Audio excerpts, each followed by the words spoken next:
You saw the title of the video, you know what this is about. Could Satoru Gojo, the strongest sorcerer of Jujutsu Kaisen, exercise the strongest known devils of the other hit series, Chainsaw Man? So let's get into it. A world infested by curses, ghostly beings born from negative emotions, and the sorcerers who fight them. When Satoru Gojo was born, the very balance of that world shifted. And born with the unique combination of the Limitless technique and the 6 eyes, it's not hard to see why that is. The Limitless grants him a precise control over space. His simplest abilities amount to what's basically telekinesis, flight, and teleportation, as well as his blue technique to attract things and his red technique to repel things. And in terms of just how powerful he is, let's put it like this. When he really puts on the pressure, he completely obliterates special grade curses like Hanami. To put that into perspective, even the weakest special grade curses require attacks equivalent to a carpet bombing in order to really put them down. And Hanami was several times more durable than the weaker special grades in the series. And on top of that, if Gojo feels like combining red and blue together, the two infinities collide, creating a much more powerful blast capable of carving this ravine into the ground. Easily a contender for the strongest attack in Jujutsu Kaisen. And if having the ultimate offense wasn't enough, he has the ultimate defense in the form of infinity. Instead of a traditional barrier, anything remotely dangerous that approaches him is slowed down, and keeps slowing down the closer it gets. By infinitely dividing the space between himself and the attack, he never gets hit.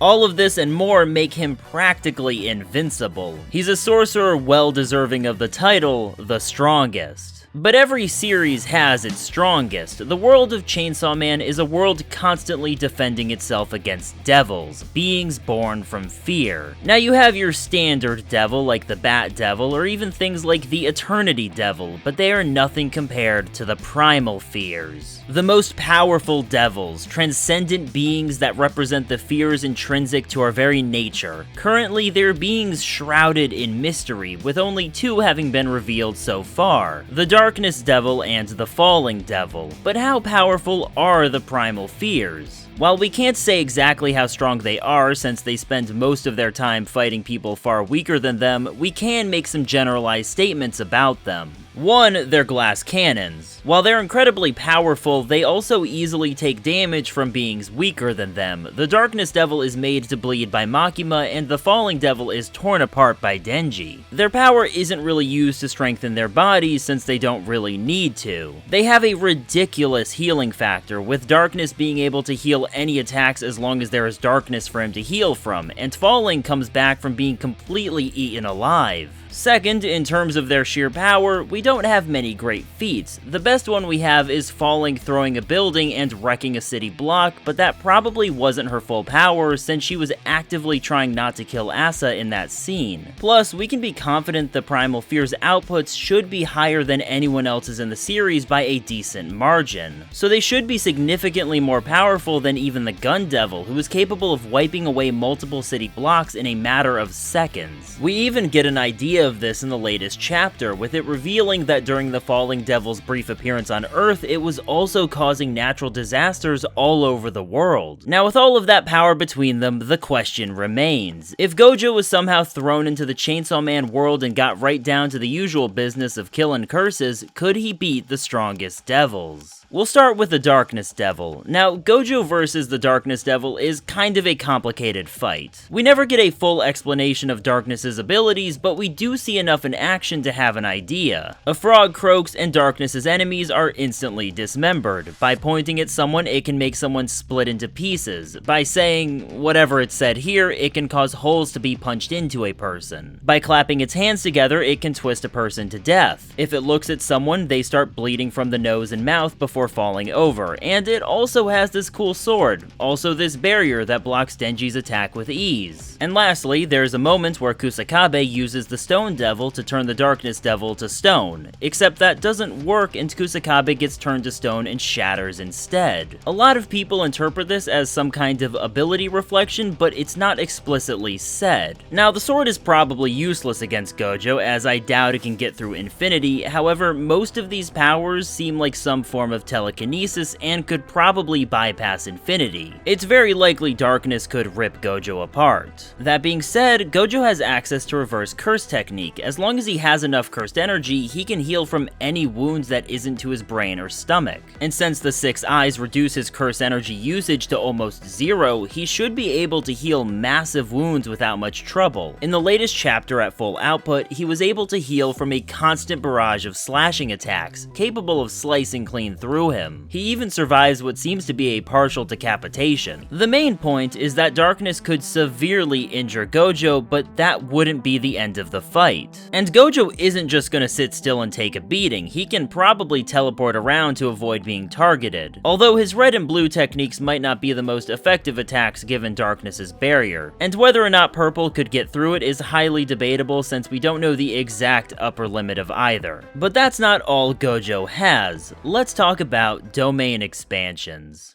領域展開 Unlimited Void, essentially overloading someone with information to the point of being immobilized, is a powerful ability. Plus, the sure hit ability of a domain expansion would likely render Darkness's barrier useless. But would it work? The thing about domain expansions is that they use the cursed energy of a target to lock on, but Devils and Chainsaw Man have no cursed energy. That being said, cursed energy manifests from negative emotions like fear, and Devils are manifestations of different fears. So you could make the argument that this would allow a domain expansion to work. Whether or not this would be the case is really up for debate, but feel free to let me know what you think. But aside from that, what could Gojo do about Darkness's healing in this case? This is easily Gojo's biggest advantage. Darkness can heal from any wound as long as it has Darkness around. But Gojo's attacks emit light. I mean, they have to. They're named after colors, and colors exist on a spectrum of light, so it'd be weird if they didn't. So if he can manage a solid hit of purple, that probably just ends the fight. The only issue is that this is a lot of ifs. This fight depends on how you interpret several ability interactions, making it insanely debatable. This also doesn't take into account the possibility of Darkness just reflecting these abilities back at Gojo. But again, we don't really know how that ability works. Personally, I'd give the edge to the Darkness Devil, but again, debatable. Gojo versus the Falling Devil, however, is not so ambiguous. While the Falling Devil is very powerful, Gojo has an answer to every ability we've seen from her. The first ability we see her display is to mentally make people relive past traumas, and the more they mentally fall, the more they physically fall upwards. This wouldn't work on Gojo for 2 reasons. First, Gojo is constantly refreshing his brain, so any mental abilities just get instantly undone. It would just be a less violent version of Denji's solution. Second, gravity manipulation won't work on Gojo very well because his flight comes from his ability to manipulate space. He would just move how he wants. Maybe there'd be some difficulty added, but it shouldn't be that much of an issue. And obviously, any physical attacks like throwing buildings aren't getting past infinity. There's just nothing she can do to hurt him. This all being said, all of these characters probably have things in their kit that we just don't know about. The Darkness Devil is very mysterious, and the Falling Devil again wasn't really going all out in that fight. The same applies to Gojo. We'll likely see stuff from him that we haven't before, but we work with what we know. So be sure to let me know what you think. These are definitely some complicated fights with just the wide array of abilities they have. It's hard to call any of it straightforward. But if you enjoyed the video, be sure to like and subscribe, or support the channel further by becoming a member like these great folks right here. But in the meantime, take care and have a good one.